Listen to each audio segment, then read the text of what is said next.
Hola, muchas gracias. Gracias por el honor y el privilegio de poder compartir en este evento Rethink Army y espero que como muchos más, porque la verdad es que son en gran manera útiles para equipar al pueblo de Dios en defensa de la fe. Hoy quiero hablar de este tema, el genocidio y la esclavitud. ¿Realmente la Biblia los avala? Y tal vez te has preguntado eso tú mismo, porque todo lector de la Biblia, cuando encontramos este tipo de pasajes, siempre viene a nosotros esa pregunta. ¿Esto cuadra con el Dios de la Biblia, el Dios de amor, el Dios que hemos estado conociendo y aprendiendo? O tal vez alguien te ha hecho esa pregunta y no hemos sabido del todo responderla, o tal vez sí, pero en este tiempo pedimos la ayuda al Espíritu Santo para que podamos llegar ahí al centro de este asunto y poder traer una respuesta para defender nuestra fe a aquel que nos lo está demandando. Pero antes que otra cosa, vamos a orar. Vamos a pedir la dirección del Espíritu Santo para poder llegar a la conclusión de estas preguntas. Amado Señor, guíanos en este tiempo. Te pido que me des sabiduría, dame de tu gracia para poder compartir delante de mis hermanos este tiempo en este evento tan importante que es para la fe, Señor. Y yo te ruego que la dirección de tu precioso Espíritu esté en mi vida y en la vida de mis hermanos también, y que paso a paso vayamos llegando, Señor, a la conclusión de estas preguntas. En el nombre de Jesús. Amén. Dios me permita ir paso a paso guiándote de tal manera que en estos dos temas podamos llegar a la conclusión juntos. Porque, mira, esta pregunta podemos terminar diciendo, porque es Dios y se acabó. Pero al tomar esa postura, lo único que produciríamos traeríamos más preguntas que respuestas y perderíamos mucho. Este es un tema que puede ampliarse mucho y tiene diferentes vertientes que pueden ayudarnos a abrir muchísimo tema de conversación. Y Dios nos permita encontrar allí. Entonces, este es el asunto.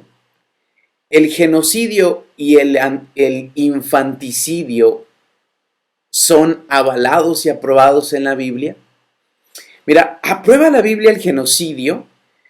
¿Cómo puede subsistir la idea de un Dios amoroso, de un Dios bueno, con la exterminación de una nación o incluso de la humanidad, incluyendo mujeres, niños, inocentes? ¿Cómo puede esa idea, cómo podemos contestar ante esto?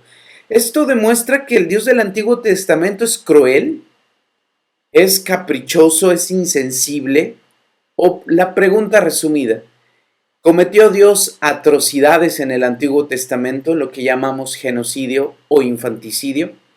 Mira, algunas veces podemos encontrarnos con esa pregunta, pero aún no podemos evitarlo como creyentes cuando estamos leyendo las Escrituras y encontramos esa parte de hacernos esa pregunta honesta, y no está mal. Al contrario, hay que tener una buena respuesta.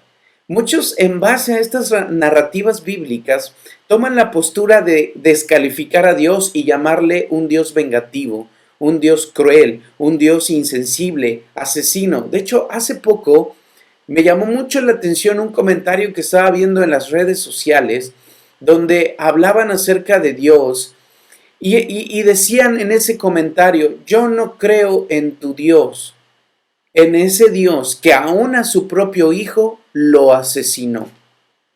Y cuando uno lee esto, vaya, para nosotros es impresionante y impactante el poder escuchar ese tipo de razonamiento, y inmediatamente uno dice: es que esto no es así. Pero ¿cómo responder correctamente? ¿Cómo poder llegar a poder derribar esa afirmación, pero poder ganar no la conversación, sino ganar un alma para el Señor, para nuestro Dios?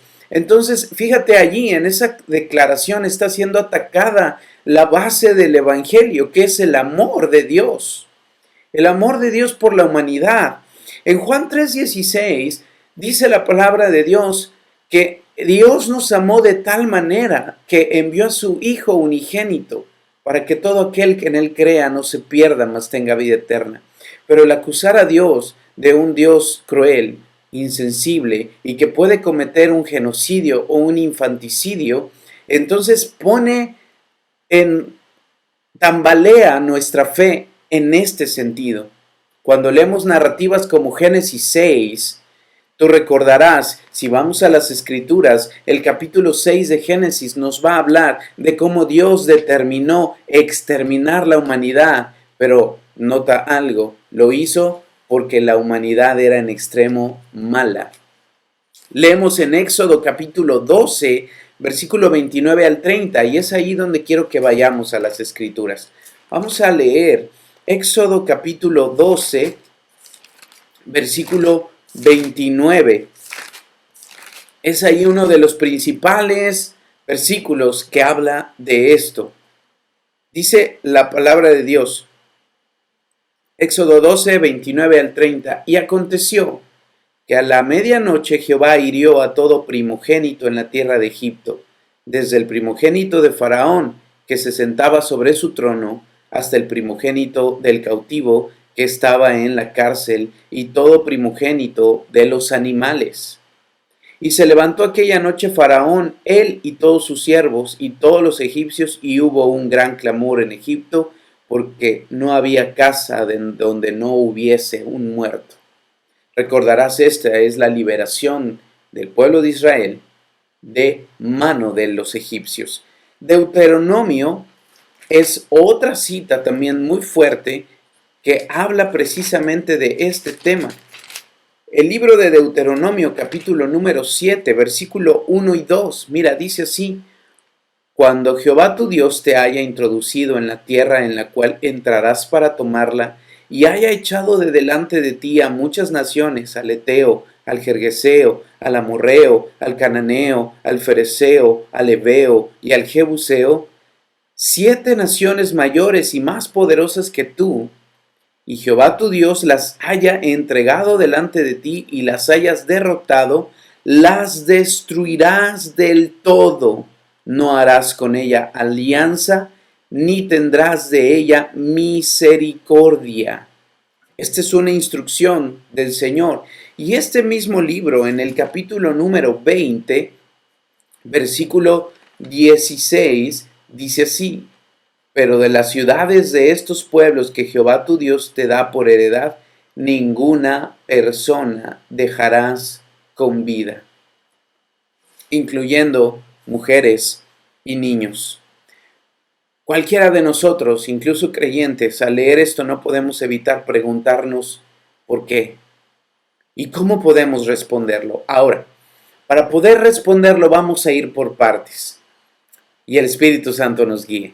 Primer parte, tenemos nosotros que cuidarnos de decir, porque esta es una postura que han tomado muchos, es que esto es un mito, estas son leyendas inexistentes, esto realmente nunca pasó, realmente Dios nunca pidió que entraran los israelitas, los soldados, y destruyeran niños, mujeres y todo hombre e incluso animales. Si nosotros tomamos esta postura, entonces estaríamos anulando la inerrancia y la infalibilidad de la Biblia. Si nosotros decimos y arguimos, estos sucesos no acontecieron, estamos derribando el fundamento de nuestra fe. En realidad sí sucedieron, y por más incómodos que sean, no podemos decir que esto es falso, porque al hacerlo derribaríamos todo donde construimos nuestra fe. La Biblia, la inerrancia y la infalibilidad de la Biblia es nuestro fundamento. Si la Biblia lo dice, es que sucedió. Y si yo digo no sucedió, entonces doctrinas como la salvación, como la resurrección de Cristo, como la salvación por fe y todas las demás también estarían en duda. Si una parte de la Biblia es falsa, ¿qué me asegura que lo demás no sea así? Por eso es que no podemos decir que esto no sucedió. Es una realidad, sí acontecieron esos hechos, pero tenemos que contextualizar. La mayoría tomamos estos argumentos, estos eventos, y los miramos de manera aislada. Pero tenemos que ver el contexto. Recuerda, siempre un lector de las Escrituras va a ver todo lo que pareció, lo que sucedió antes y después. ¿Por qué razón Dios estaba pidiendo eso? ¿En qué momento se dieron esos hechos? No podemos sacar esa narrativa de su contexto. Ahora, esos contextos en los cuales se encuentran estos pasajes donde sí hubo la destrucción de naciones, de mujeres, de niños, de animales, que a nuestro parecer es algo difícil y hasta en cierta forma cruel, aquellos que les encanta atacar por esta parte el sistema de fe del cristianismo, quieren globalizar el comportamiento de nuestro Dios. Intentan hacer ver un carácter cruel en el corazón de Dios. Pero no es así, porque nuestro Dios no mata ni destruye por capricho o por antojo. Por esa razón tenemos que ver en qué contexto están y así podemos responder. En primer lugar, todos estos casos están bajo un contexto de casos singulares y tienen que ver con el despojar a los cananeos de la tierra que Dios le había dado a la tierra, al pueblo de Israel. Tiene que ver con eventos en los cuales había ya una maldad tan grande. Tenemos que analizar esos casos que hemos leído y ver en el Antiguo Testamento que no es la manera normal de operar de nuestro Dios, que no es la manera en la que nuestro Dios siempre actúa, porque Dios no es un ser inmoral, no es asesino de personas inocentes. Dios es amor, eso es una realidad, es totalmente diferente a los dioses y a las deidades paganas, como Saturno, un dios romano de la mitología romana, que era extremadamente cruel, a un Moloch, al cual se le sacrificaban niños en todas las naciones cananeas. Nuestro Dios es un Dios de amor. Pero ¿cómo cuadra ese Dios de amor en medio de esto? Bueno, porque son casos singulares en los cuales tú y yo tenemos que contextualizar y ver que tienen que ver con la conquista de Canaán y con la salida de Israel, de Egipto. Eso hace completamente que el aspecto sea diferente y no podemos globalizar o simplemente decir siempre actúa Dios así. Esas naciones cananeas, yo quiero decirte esto, esas naciones que ocupaban la tierra que Dios le había entregado a Israel, que Dios le había prometido a Abraham, eran naciones extremadamente crueles, depravadas. De hecho, en Génesis capítulo 15, 13 al 16, Dios le habló a Abraham y le dijo: tu descendencia heredará esta tierra, pero todavía no puedo entregártela, porque las naciones que están aquí, su maldad todavía no ha llegado a tope. Y yo quiero leerte rápidamente esa cita para que veamos que nuestro Dios no actuó por capricho, sino que aún prolongó su misericordia. Mira, dice Génesis 15, 13. Entonces Jehová dijo a Abraham: ten por ciento que tu descendencia morará en tierra ajena, y será esclava allí, y será oprimida 400 años, mas también a la nación a la cual servirán juzgaré yo. Después de esto saldrán con gran riqueza, y tú vendrás a tus padres en buena vejez, y serás sepultado en buena vejez. Y nota lo que dice el 16. En la cuarta generación volverán acá, porque aún no ha llegado a su colmo la maldad del amorreo hasta aquí.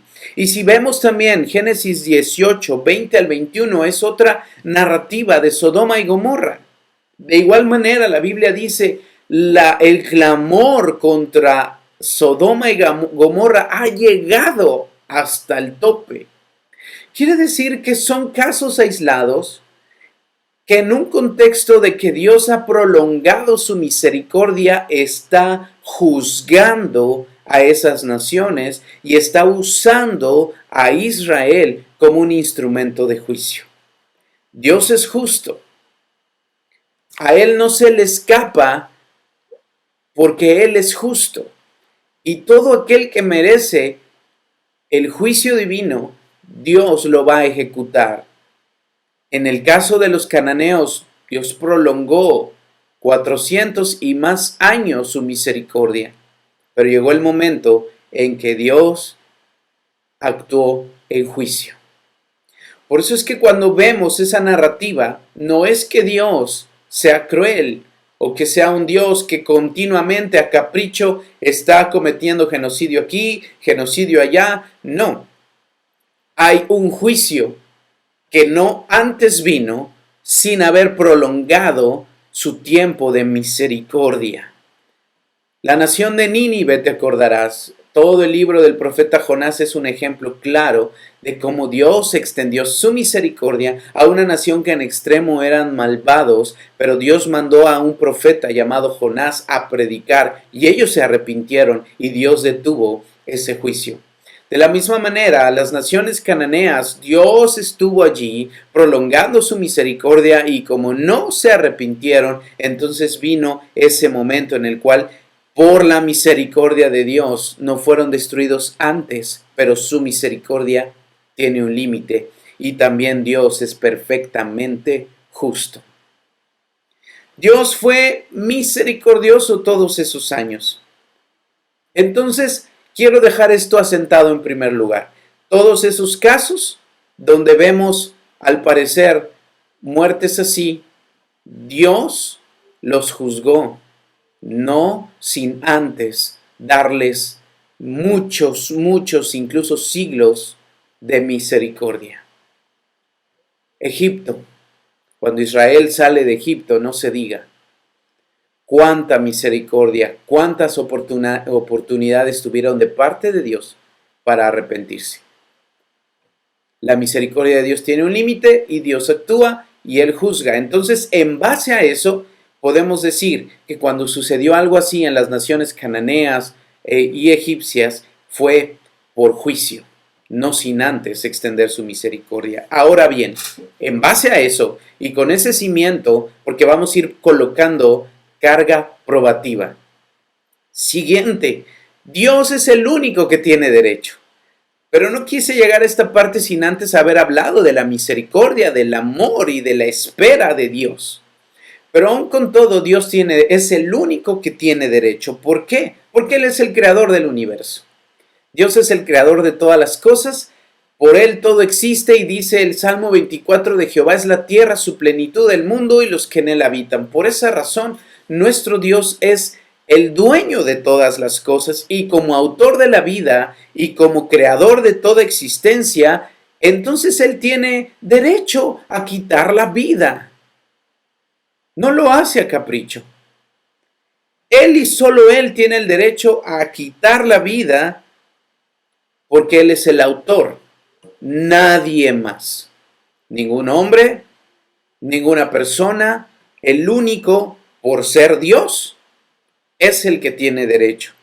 Si alguna persona sin la instrucción divina actúa quitando la vida a alguien, es considerado asesinato.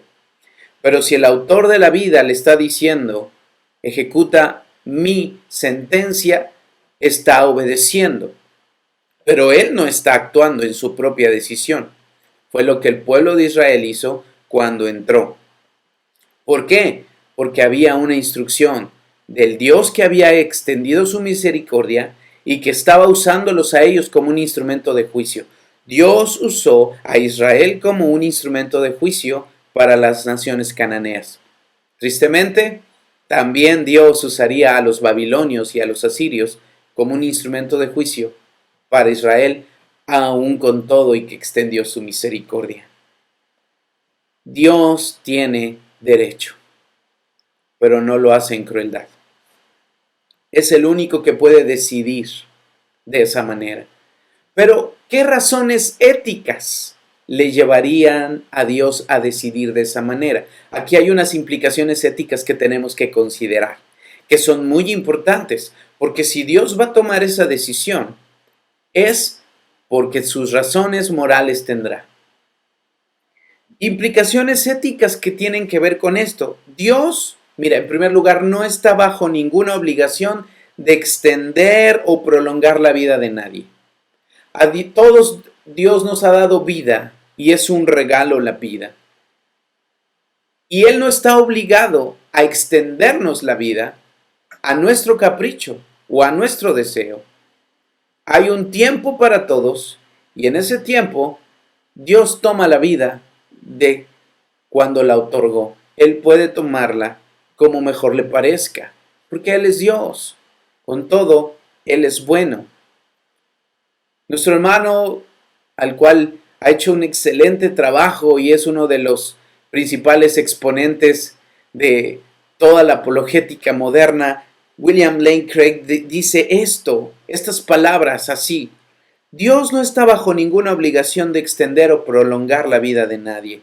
La vida es un regalo de Dios y no está obligado a extenderla, y al final de esta Él puede tomarla como Él bien le parezca, porque Él es soberano y Él es el creador de todo. Y esto es una realidad. Por tanto, si Dios decide tomar la vida de los cananeos de esta manera, Él tiene derecho. Si no, no sería Dios, filosóficamente hablando. Ningún ser humano tiene esa potestad. Repito, si un ser humano lo hiciera, sería un asesinato. Incluso no tenemos derecho a tomar nuestra propia vida. Si nosotros lo hiciéramos, sería un suicidio, lo cual está penado en la ley de Dios, incluyendo el aborto, estos temas que se están abordando en este tiempo. Dios estaba en su derecho de no prolongar la vida de los cananeos. Ya había extendido su misericordia siglos. Ahora era tiempo de ejecutar y de tomar la vida. Oye, pero ¿por qué los niños? Allí sería una gran pregunta. ¿Por qué los niños inocentes? Mira, en medio de una humanidad la cual se aferra hasta con los dientes a esta vida y que piensa que esta vida lo es todo y que después de ello no hay nada, pues sí, parece algo duro y difícil. Pero recordemos que esta vida no lo es todo y que hay una vida más allá de la muerte y que hay una eternidad y que los años que estaremos aquí no son nada, son un abrir y cerrar de ojos a comparación de la eternidad que tendremos, y vale la pena meditar en ello. Entonces esta vida es un preámbulo a la eternidad. En cuanto a los niños, creemos en la inocencia de los niños y que si un niño muere en esa edad, en esa inocencia, va a ir directamente a la presencia de Dios. Ahora, el hecho de que Dios permitiera o instruyera que se le quitara la vida aún a los niños, mira, no quiero sonar cruel, pero esto es así. Aún Dios en eso es su misericordia. Porque ¿qué es mejor? Que aún siendo así de pequeños sean tomados por Dios y estarían en una eternidad en su presencia, o dejarlos crecer en medio de una cultura tan despiadada, tan perversa, y que a fin de cuentas ellos en medio de esa maldad crecieran y fueran parte de ese sistema. Si Dios permitió que les fuera quitada la vida, ellos fueron a la presencia de Dios. Ellos estarían inmediatamente allí, porque la Biblia dice: de los tales es el reino de los cielos. Por esa razón, Dios aún permitió quitarle la vida a esos niños, lo cual sería mejor que dejarlos crecer en medio de esa cultura. Dios, si lo piensas bien, está dentro de sus facultades como Dios al tomar esa decisión, y es un acto de misericordia, ya que ellos pasarían su eternidad en la presencia de Dios, no adoptando una vida de perversión. Aunque su muerte parece algo duro y difícil de aceptar, pero para ese contexto, repetimos, para ese contexto era mejor. De lo contrario, crecerían y se pervertirían hasta merecer un juicio eterno. Ahora, la historia, esto tú puedes investigarlo, la historia nos enseña que las culturas cananeas eran las más perversas de la tierra. Tan es así que Sodoma y Gomorra, que era una de las naciones cananeas, fueron también destruidas por causa de ello. Tal violencia, tal perversión, dice la Biblia, y no exagera al decirlo, que desde el mayor hasta el menor estaban allí intentando abusar de los hombres que llegaron a ver a Lot. Qué fuerte es eso, pero nos da una idea de cómo eran las naciones cananeas. Eran inicuos, eran asesinos, eran violentos, una maldad extrema, idolatría y demás cosas. La prostitución era algo común, el sacrificio de los niños a deidades como Moloch era algo que se practicaba continuamente. Entonces su maldad era extrema. Por eso decimos, no son casos que se repiten en toda la humanidad, eran casos aislados que tenemos que contextualizar, y aún con todo Dios había prolongado su misericordia, pero había llegado al límite y había que juzgar, porque Dios tiene derecho, y usó a los soldados como un instrumento para juzgar esas naciones. Que entraran a matar mujeres y niños civiles en nuestros días, hay una diferencia entre los soldados y los civiles. Se hace esa diferencia. Pero no vemos a ningún soldado israelí teniendo un conflicto ético, moral, porque ellos sabían que Dios había mandado así. Y ellos estaban obedeciendo, y aún era la idea de desplazar a todas esas naciones, por cuanto Dios había extendido su misericordia. Ellos simplemente fueron unos instrumentos. Por lo cual llegamos a este punto. Si Dios determinó raer a la raza humana, hacer morir a los egipcios, hacer morir a los cananeos y aún a los amalecitas, más adelante también la Biblia lo habla, sus razones morales tuvo Dios. ¿Cuáles son esas? Primero, para concluir este punto, no perdamos de vista que Dios es omnisciente. ¿Ok? Sobre esa base de que es Dios y son atributos que solamente Él tiene, Dios es omnisciente, es omnipresente y es sabio. En su sabiduría, como son sus atributos, al saber lo que nosotros no sabemos, seguramente sus decisiones no eran arbitrarias. Sus decisiones seguramente no eran por capricho o sin propósito. Dios tiene propósito, una sabiduría que tú y yo no tenemos, y Él por esa sabiduría y por esa omnisciencia puede tomar esas vidas. Pero como Dios es amoroso, pero también es justo, misericordioso y sabio, sus órdenes no se emiten de manera caprichosa y cruel. En virtud de su moralidad, decimos que Dios tenía razones morales para tomar sus vidas, lo cual era mejor en todos los casos. Dios tiene el derecho de mandar dar muerte y que se obedezca.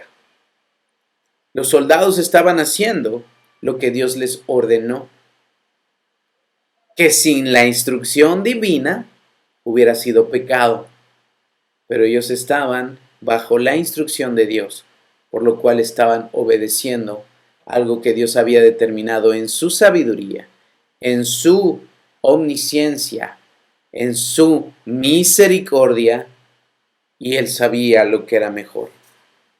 Por lo tanto, la medida de Dios de entrar a Canaán y destruir niños, mujeres, hombres, era una medida de juicio en casos singulares. No es el comportamiento o el patrón de nuestro Dios de cómo actúa siempre. Al contrario, estos son casos que tenemos que contextualizar y que analizar, porque no son muy repetitivos, son muy pocos. Tampoco son en la Biblia que hasta resaltan cuando tú y yo los leemos, decimos, wow, es que no puedo entender esta parte, pero ahora creo que podemos dar una buena respuesta. Las razones morales de Dios tenían que haber existido para haber decidido esa acción. ¿Recuerdas Génesis 6? Dice la palabra de Dios, mi espíritu no contenderá más con el hombre. El Espíritu Santo estuvo intensamente trayendo convicción de pecado a la raza humana. Todavía levantó un hombre llamado Noé, que ahí les predicó mientras estaba construyendo el arca, y 120 años de misericordia, a pesar que su maldad era tan intensa. Dios juzgó, pero no sin antes ser bueno, justo y extender su misericordia. Esa es la respuesta a esta pregunta. Ahora, esto nos lleva a otra pregunta que es parte de este tema. Espero que haya quedado ahí claro y que de la mano hayamos llegado a esa conclusión.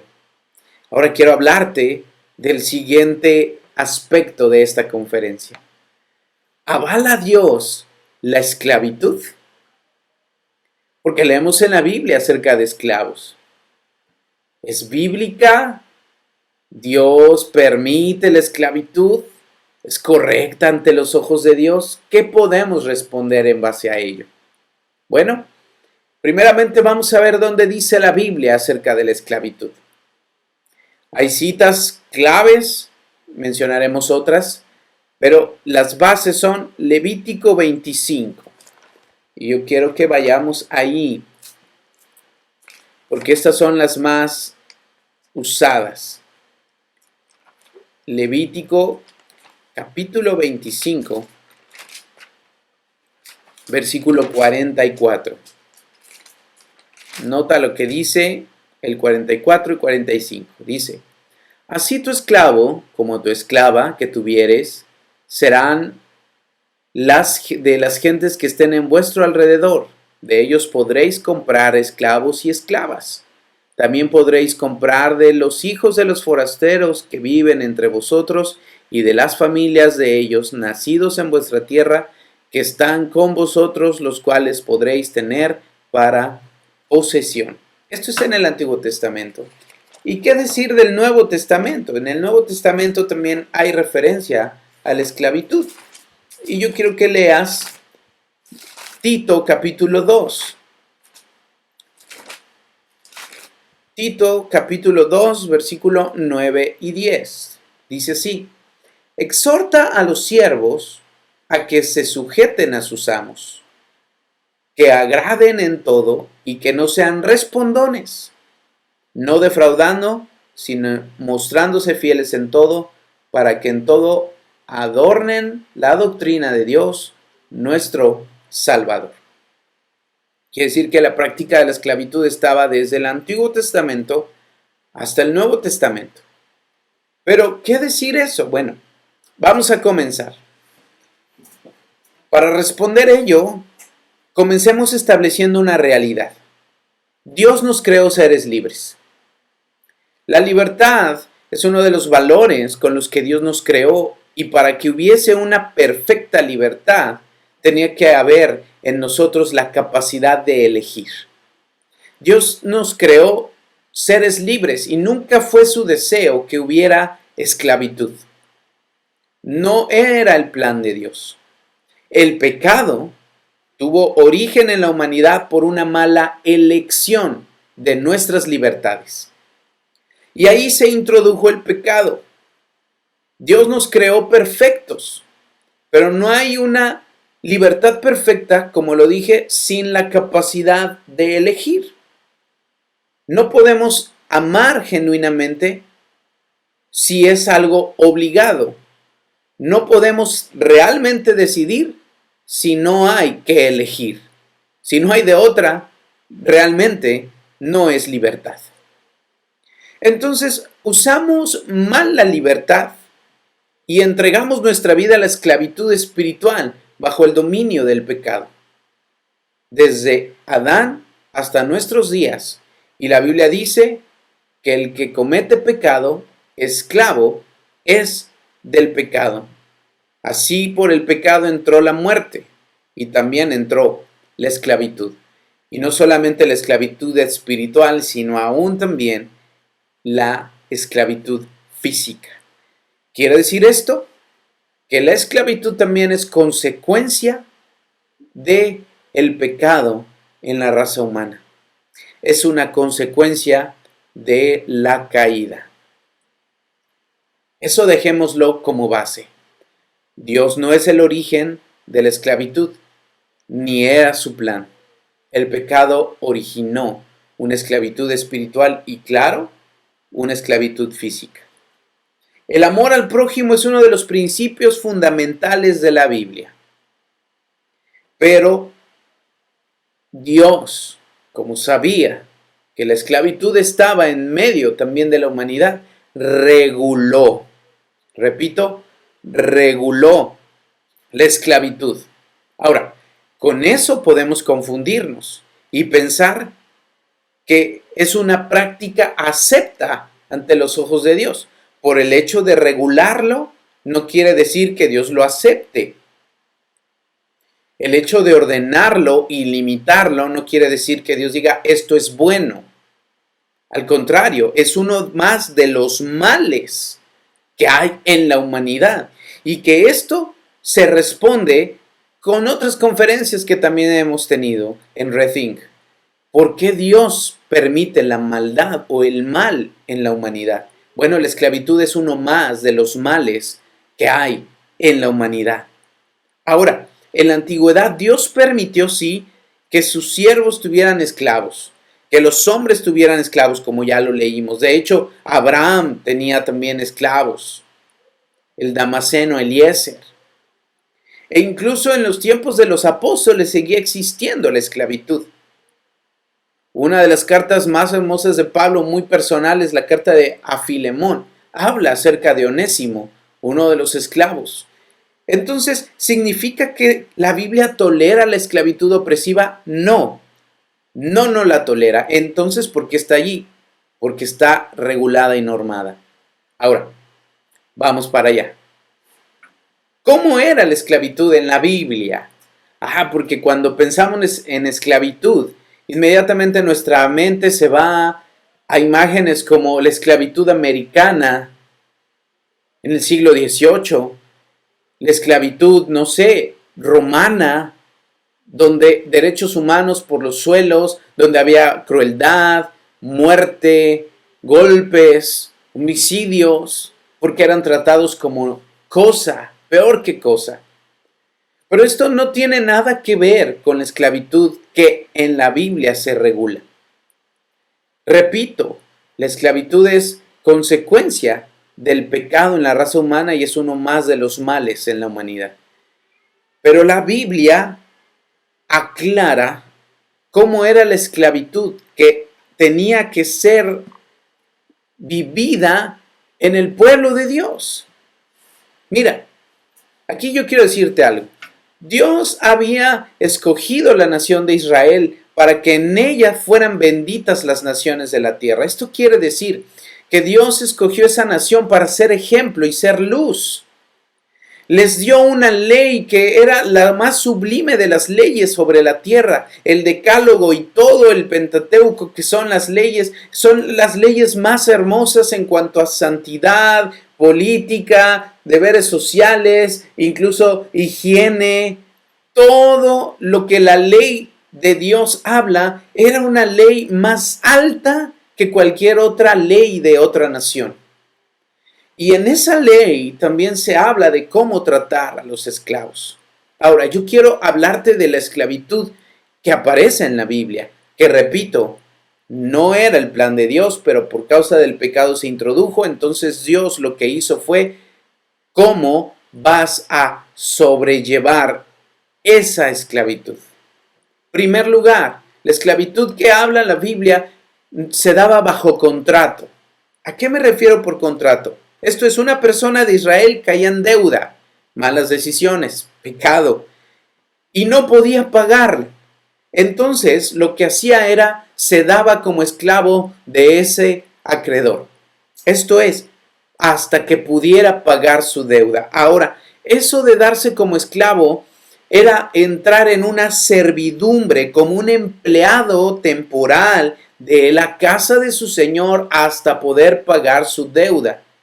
O incluso los hijos y la esposa podían entrar en ese sentido. A través de la pérdida de cultivos y otros desastres, las personas se endeudaban por lo general y entonces voluntariamente decían al que le debían: vengo a ofrecerme como esclavo. Y entonces entraban en un acuerdo bajo contrato en el que se vendería a sí mismo para pagar su deuda, pero una vez que la pagara, quedaba en libertad. Esto lo puedes encontrar en Levítico 25, 47. Una vez pagada la deuda, quedaba libre de ese contrato y ese era una servidumbre, era como un empleado en casa, no bajo maltratos. Una esposa, un hijo también podían ser vendidos para ayudar a la familia en esos tiempos difíciles económicamente. Y después de 6 años, pagara o no pagara su deuda, tenían que ser liberados porque vendría después un año de libertad. Y de hecho, cada 50 años había otro periodo que era el año agradable, el año de jubileo. Interesante. Aún podías hipotecar tu casa, podías hipotecar hasta vender a tu familia para pagar eso, alquilarlos como siervos, y ellos después de también cierto tiempo podían recuperar, después de 50 años, también sus propiedades. Qué interesante, porque Dios estaba muy ocupado de la dignidad y del cuidado, porque el amor, repito, es uno de los mensajes principales de la Biblia. Cabe mencionar también que en el Antiguo Testamento los siervos extranjeros eran puestos dentro de los hogares israelíes. Como lo leímos en Levítico, dice: de los extranjeros puedes comprar esclavos. Mira, ¿por qué pasaba eso? Era algo interesante, porque era la única manera en que los extranjeros podían ser parte de la sociedad israelita y eran tratados como hermanos, con dignidad. Sus señores podrían contratar siervos de año en año y ellos no debían enseñorearse con dureza, dice Levítico 25, 46 y 53. Los extranjeros no tenían derecho a obtener tierras. Los forasteros no podían tener un mejor hogar, en ocasiones, que mejor ser esclavos. De hecho, muchos habitaban y vivían tan contentos que estaban mejor siendo siervos que siendo enemigos de las naciones de Israel. Entonces muchos preferían vivir como siervos, porque esa servidumbre era sin maltrato, con dignidad y con todo el cuidado de los derechos humanos, porque así Dios lo había establecido. En el Antiguo Testamento explícitamente se prohibía, repito, se prohibía una vida de servidumbre permanente. Interesante. Éxodo 21:5. No había servidumbre permanente. Entonces, muchos llegaban a amar tanto a sus amos que de propia voluntad se vinculaban con ellos y se quedaban a servir toda su vida, aunque los liberaran. Pero ellos decían: no, yo aquí soy feliz. Los señores tenían que otorgarle libertad. Después de ese tiempo ellos tenían que ser libres y perdonarle aún las deudas. Cada 7 años. ¡Wow! ¡Qué interesante! O sea, lo máximo que podían vivir en esclavitud, y esa esclavitud, repito, no era en opresión, en maltrato, eran 7 años. ¿Esto dónde está? Levítico 25, del 35 al 43. Después, al 7º año, liberarás al siervo de tu casa. Quiere decir que el estatus legal de esclavo en Israel era único, muy diferente a las naciones de la tierra. Por eso cuando tú ves en la Biblia que se habla de la esclavitud y a tu siervo y a tu esclavo, no nos imaginemos la esclavitud que se vivía en el siglo XVIII en naciones como Estados Unidos y otras en el mundo. África. Recuerda que ahí había completamente una dignidad. La garantía de un siervo israelita era ser liberado 7 años después. Ese era el año de la libertad, el año del jubileo. Incluso Jesucristo dice, y he venido a predicar el año agradable. Estaba hablando de ese año también. Qué interesante, ¿verdad? Muy diferente al cuadro. Ahora, también había leyes contra el abuso de los siervos. Éxodo 21, 26 al 27 habla de que no tendrías que abusar de ellos. Si los siervos eran heridos por trabajo o por una acción accidental del amo, eran liberados. Pero si el amo lo maltrataba y lo disciplinaba de tal manera que lo mataba, entonces ese amo tenía que morir. Dios protegía aún a los siervos. El amo tenía que ser sentenciado a muerte por homicidio. Muy diferente la ley de Dios a la ley de todas las demás naciones. De hecho, en el código de Hammurabi, por ejemplo, se permitía que el amo le podía cortar la oreja al esclavo desobediente. Sin embargo, en la ley de Dios, en la ley de Moisés, el amo era responsable legalmente por cualquier daño. Incluso si moría el esclavo, el amo tenía que morir. Había leyes contra secuestro. ¿Qué era eso del secuestro? Retener a un siervo más allá de los años que estaba pactado, tanto por contrato, por deuda o por jubileo. Y si le retenía, entonces esa persona también tendría que ser castigada con la muerte. Esto está en Éxodo 21, 16 y Deuteronomio 24, 7. No podían retener a sus siervos, no podrían retener a sus esclavos. Había leyes en contra de devolver. ¿Cómo es eso? A diferencia precisamente de las leyes americanas donde tenía que regresarse al esclavo y si alguien le ayudaba a escapar, si alguien le ayudaba, lo escondía, a ese esclavo era muerte también. Aquí nada que ver con eso. No había ningún castigo. De hecho, en Israel se ofrecía asilo a los esclavos fugitivos extranjeros. Esto está en Deuteronomio 23, 15 al 16. Si un esclavo extranjero escapaba en Israel, los protegían. Había leyes para proteger. Y en conclusión, mira, la Biblia no aprueba la esclavitud. De hecho, la esclavitud era muy diferente. Era más bien parecido a un trabajo doméstico, hasta que pagara su deuda o llegara el año de jubileo. Entonces no debemos de verlo como una opresión. Pero con todo, te recuerdo, no era el plan de Dios que hubiera este mal en el mundo y entró por causa del pecado. Pero ¿por qué Dios entonces lo toleró? Vamos a llamarle así. Es diferente avalarla a tolerarla bajo normas humanitarias estipuladas. Esto es súper importante. ¿Por qué tolerarla y no erradicarla? ¿Por qué no desde el principio dijo, erradicamos la esclavitud? Mira, las leyes registradas en el Antiguo Testamento revelan que los israelitas practicaban una servidumbre de formas que no eran crueles. Había humanidad en ello, no había opresión y de hecho hasta había amor. Por eso es que también vemos en el Nuevo Testamento que se invita a obedecer, a amar. Pero en el Nuevo Testamento hay algo interesante que tú y yo podemos meditar. Y esto ya es más para nosotros los creyentes. Jesucristo mismo predicó un mensaje de liberación.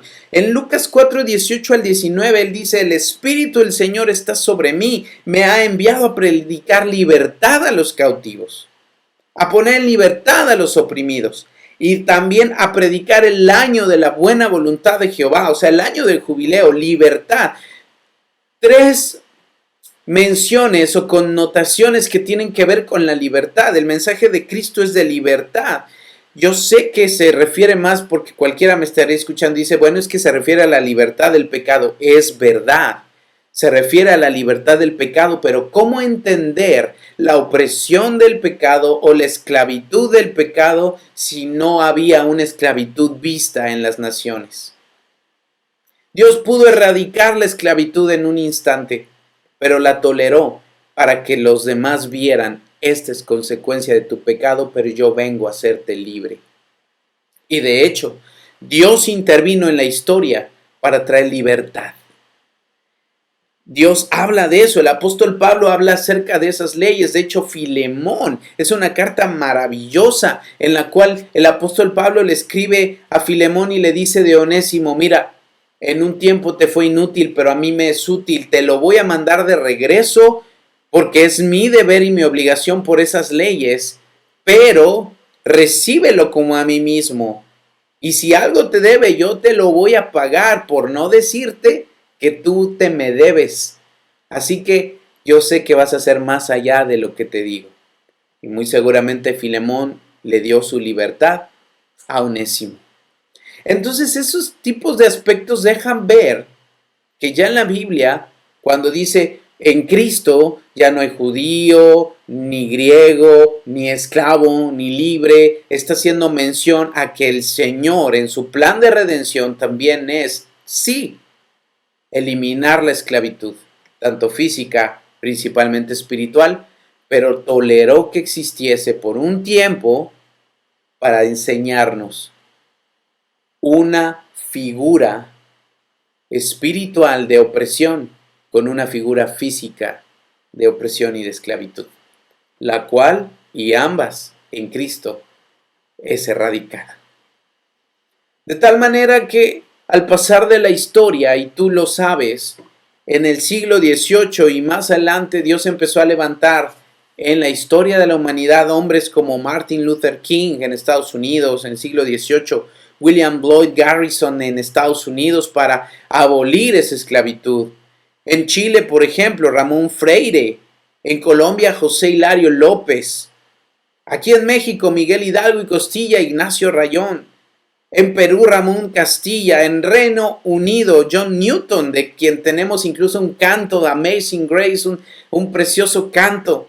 William Wilberforce, que Dios levantó a lo largo de la historia para ahora sí abolirla y erradicarla. Pero el hecho de que esté mencionada en la Biblia no es que la avale, la tolera con leyes dignas y humanitarias reguladas con el fin de proporcionarnos una ilustración y entender. Es una tolerancia temporal para entender lo que es la esclavitud espiritual, viéndolo con una esclavitud física. Resumiendo este punto, la esclavitud, si se le puede llamar así, esclavitud israelí o del pueblo de Dios, que más bien era una servidumbre, Dios la toleró, la reguló y después la erradicó a lo largo de la historia. La Biblia tolera esa esclavitud como uno más de los males en el mundo, que Él pudiera erradicar como cualquier otro de los males, pero que ha permitido que en este mundo esté para enseñarnos que Dios quiere hacernos libres, sacarnos de ello y que haya una sociedad libre de la consecuencia de nuestro pecado. No avala la esclavitud, la tolera con un fin mejor, enseñarnos la verdadera libertad en Cristo. No, Dios no cometió atrocidades en el Antiguo Testamento. Dios juzgó y son casos muy especiales y sin antes no prolongar su misericordia. Bueno, espero que esta conferencia haya sido de bendición y que podamos haber llegado juntos a las conclusiones. Vamos a orar. Amado Dios, gracias te doy por este tiempo. Te ruego que haya sido clara la exposición y que mis hermanos puedan también recibir la enseñanza para poder responder y principalmente tener ellos la convicción en su corazón. Gracias por este tiempo, gracias Señor por este evento y te ruego que cada uno de los que están recibiendo tu palabra y estas enseñanzas la pongamos por obra para ganar almas para ti.